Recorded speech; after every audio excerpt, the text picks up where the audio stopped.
Welcome everyone, I'm Ify and today I'm going to present to you the second part of my fragrance collection. I'm going to show you today the fragrances on my second shelf. I'm not going to call it the middle shelf because I have two middle shelves. At the beginning of the shelf there are other smaller bottles. This one is Max Spring. This is actually for the ladies. These are Toiletarians fragrances. This one I haven't actually reviewed, so Naz, if you're watching this, sorry buddy, I will review it soon. This is Persian Queen, Persian Garden I already reviewed, Persian Assassin and Prince of Persia, I reviewed all of them.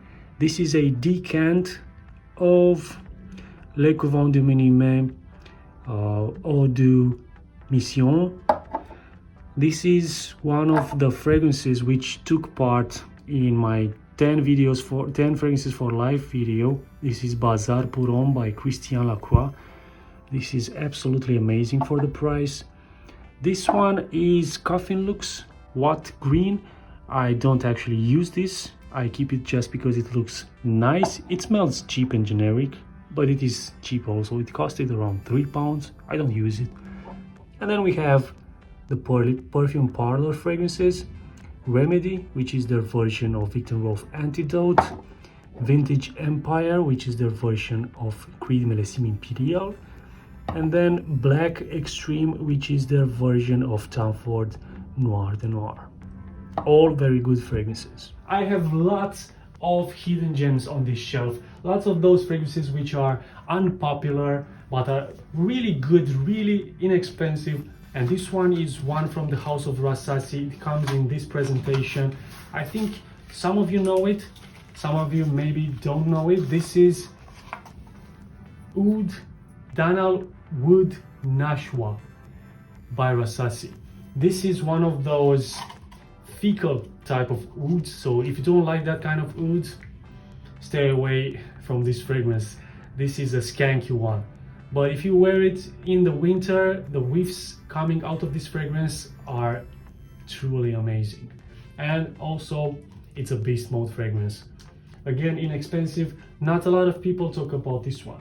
Okay, so first row, a fragrance which I rarely talk about, and it's been in my collection for a while. Cyber Garden by Costume National. This is the weirdest green fragrance I have ever smelled. I mean, it smells so mechanical, so futuristic.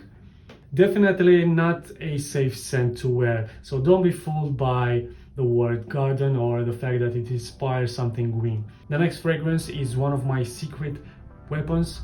I don't think many people have this fragrance or are aware of its existence. I got this from Italy and it's superb. This is Acqua di Montisola. This is specific to that region in Italy. And strangely enough and interesting enough, you can buy this in UK now. Definitely has an Italian smell. It smells fresh, but not just fresh. It has some sweetness to it. And the most interesting note in this fragrance is olive. The next one is from Guerlain. This is a fragrance which I've hunted down for a while. I kept forgetting about it, and now I have it in my collection. It's Guerlain Homme Le Boisé. This is the more fresher, mintier, more uplifting version of the original L'Homme. The next one is a flanker of the original Solo by the Spanish house Loewe. This is Solo Origami. This is the fresher version, the summery version of the original Solo. It's not the best flanker, but definitely not the worst. I'm saying that because as we speak, I have 5 new fragrances which I bought and I have not yet put them on the shelves. So as I said in the first video, the order in the shelf keeps changing because I keep getting fragrances in my collection and I keep selling fragrances from my collection because some of them are really not on my taste and they are not worth sitting on my shelf. This, for now, I think I have to wear this in the summer. I like it, but definitely not the best flanker. On the next row, we have one of those hidden fragrances, one of those hidden gems which I found last year. This is Shelby Brothers or the Peaky Blinders fragrance. This is a very cheap one. It's not very complex. It's simple, yet it smells different. It doesn't smell ordinary. It has amber, honey, a slightly bit of oud. This is something you wouldn't expect to smell for the price it costs. The next one is a flanker of the original Quorum, which I find better than the original, not so old school. Quorum Silver. This is again a hidden gem. Nobody actually talks about it these days. Very woody, very aromatic, and with a great performance, even though it's just eau de toilette. Hidden gem here, guys, very inexpensive. Next one, I had high hopes for this one, Aramis Black. This has some really interesting notes if you check up on the notes, so you would expect like a very masculine, rich smelling fragrance. It smells like all of those notes, but it's somehow tamed down by something. The next one is Kitten Man. I think it's discontinued now, which is such a shame because it's a very nice aromatic white flower kind of fragrance. Also fruity, very complex, long lasting, in the same genre as Dior Sauvage, but with much more going on. Next row, we have a celebrity fragrance, which is Rihanna Rogue Man. I have talked about this fragrance.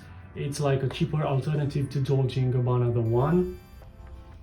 Smells also aromatic, very manly. Actually one of the few celebrity fragrances which are actually worth getting. The next one is one of my all-time favorite Middle Eastern fragrances, my one and only Dirham by Arnald Zafra.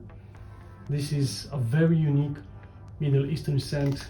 The next one is the best Dior Fahrenheit cologne by Al Haramain. It's Signature Red.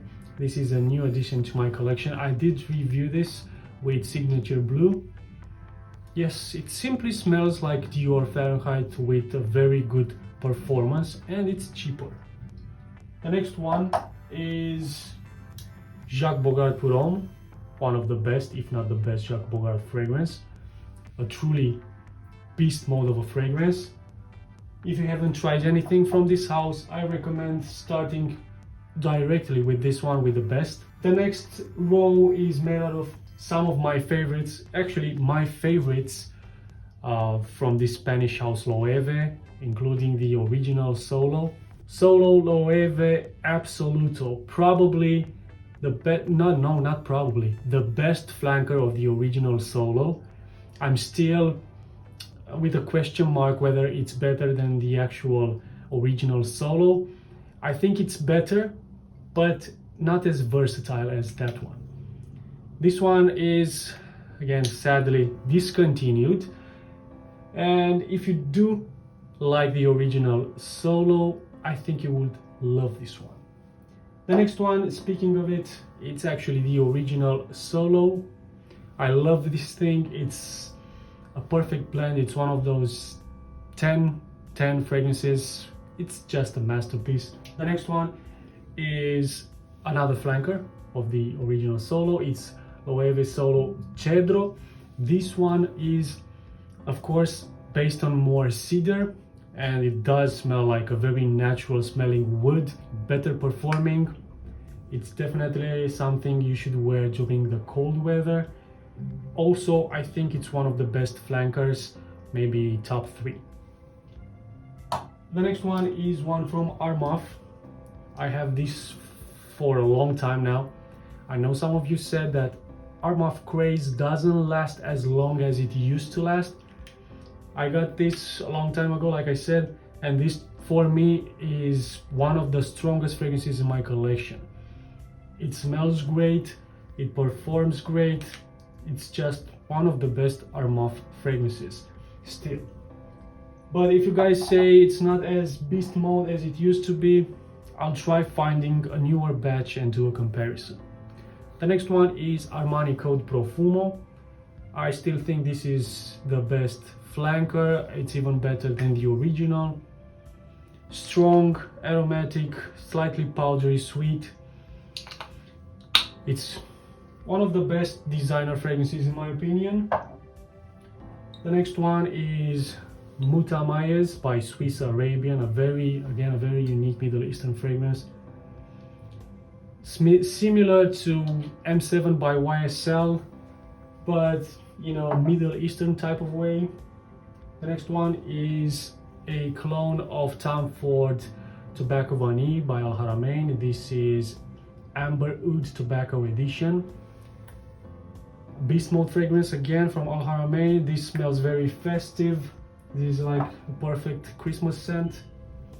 The next one is a hidden gem from Armaf that not many people own it. I think it's hard to get these days, but if you can find a bottle of this, get yourself one, because it smells like Chanel Allure Homme Sport Extreme. This is Armaf de la Marque Brune. Beast Mode projection, not just longevity. This projects for the entire longevity of the fragrance, and it has a Beast Mode projection. Another Armaf Shades Wood. I think this is again one of the best Armaf fragrances. Very Middle Eastern like, but with lots of oud. It's more mature. It has rose. A very interesting and sophisticated fragrance. The next row, I'm gonna move on this side so you can see better. We have again one of my secret weapons, Vivacité de Bas by Le Fleur de Bas. This is like a botanical company.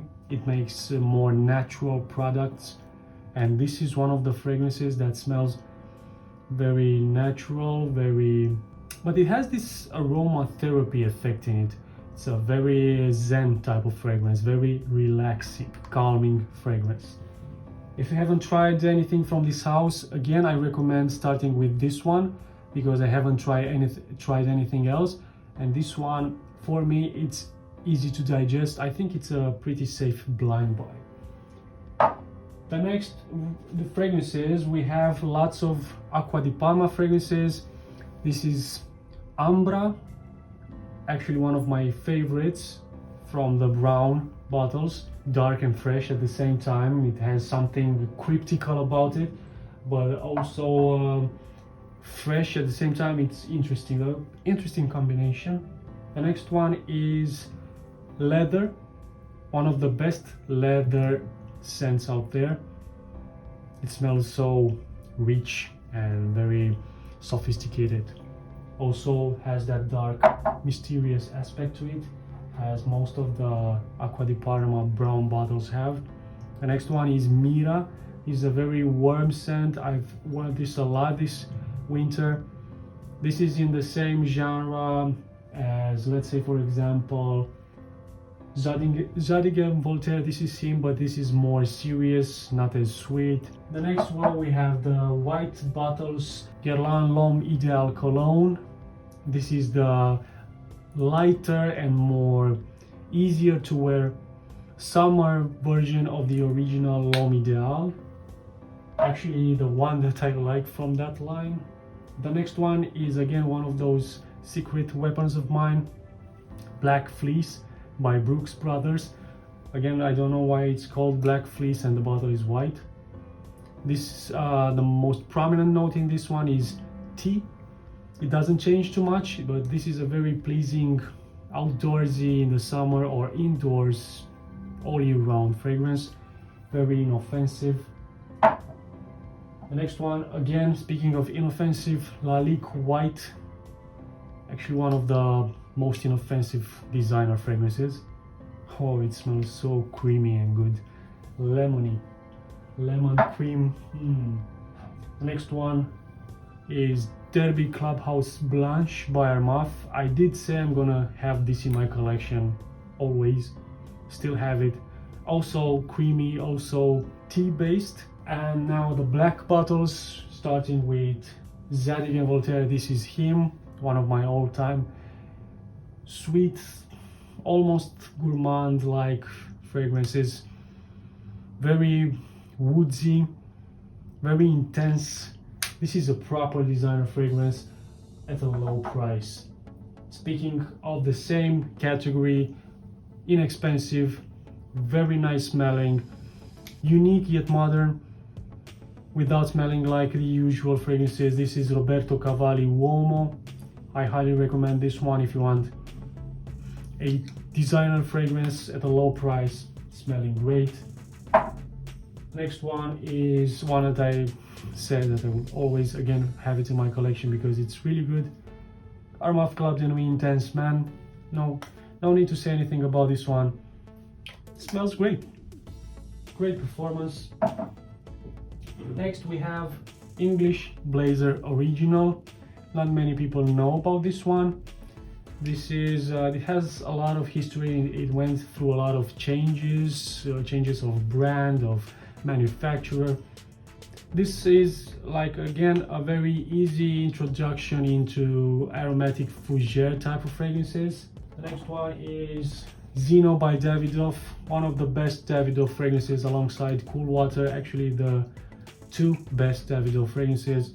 Proper office scent, proper boss scent. It's really that kind of scent, serious, mature, sophisticated. The next is again one of my secret weapons, Arabian Knights by Jesus del Pozo. You know, people talk about the Halloween line a lot because they smell like the modern fragrance, but this line, it's niche-like quality at a designer price. And Arabian Nights, it's a fresh oriental fragrance.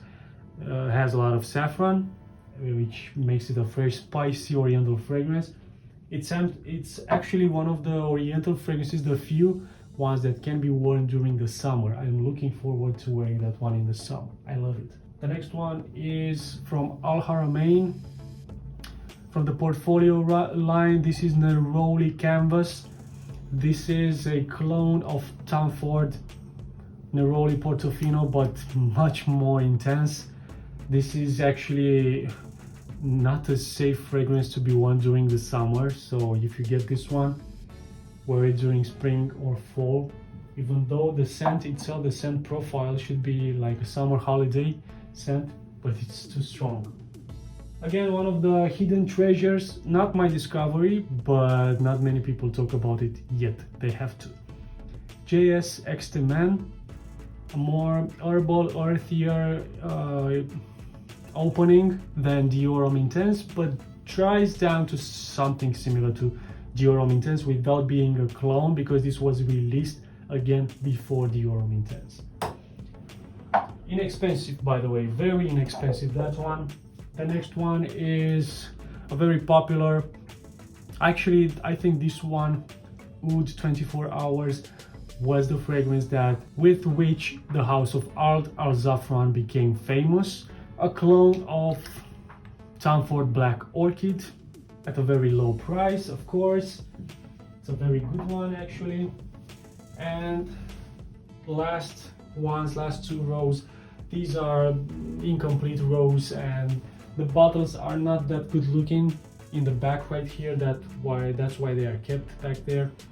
This is Loewe Parfum Sport. I'm a really big fan of this house lately, and I kind of went for a lot of fragrances from this house, and so far they didn't really disappoint.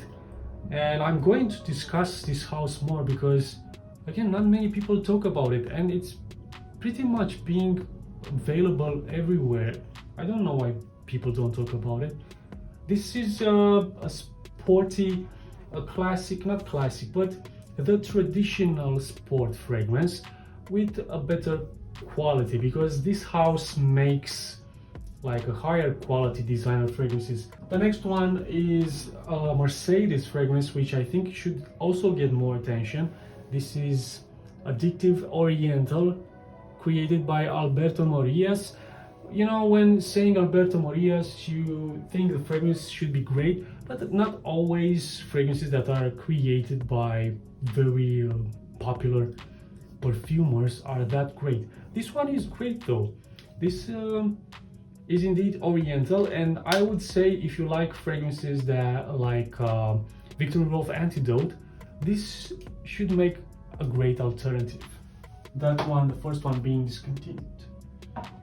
The next one is again one from Arnald Zafra. This is Jazab Silver. This is the Acqua di Profumo clone. Actually the best Acqua di Profumo clone, and very inexpensive. And the last three, we have a decant of Fragonard Eau du Seducteur, a very warm, spicy fragrance, creamy, nutty. This is if you like fragrances like Chanel Allure Homme, not the sport versions. This is in the same type. The next one is L'Instant by Guerlain. One of the best, and actually my favorite from the house. Very interesting, very unique designer fragrance. Even to this date, nothing smells like it. It has something that some people will be put off by, because it has this dusty aspect to it. One of my subscribers made a funny comparison to Play-Doh, and yes, I do see the comparison. Next one is, and the last one on this row, is Jovan White Musk. Again, a very inexpensive, great, easy to wear, and it's been out there for a long time.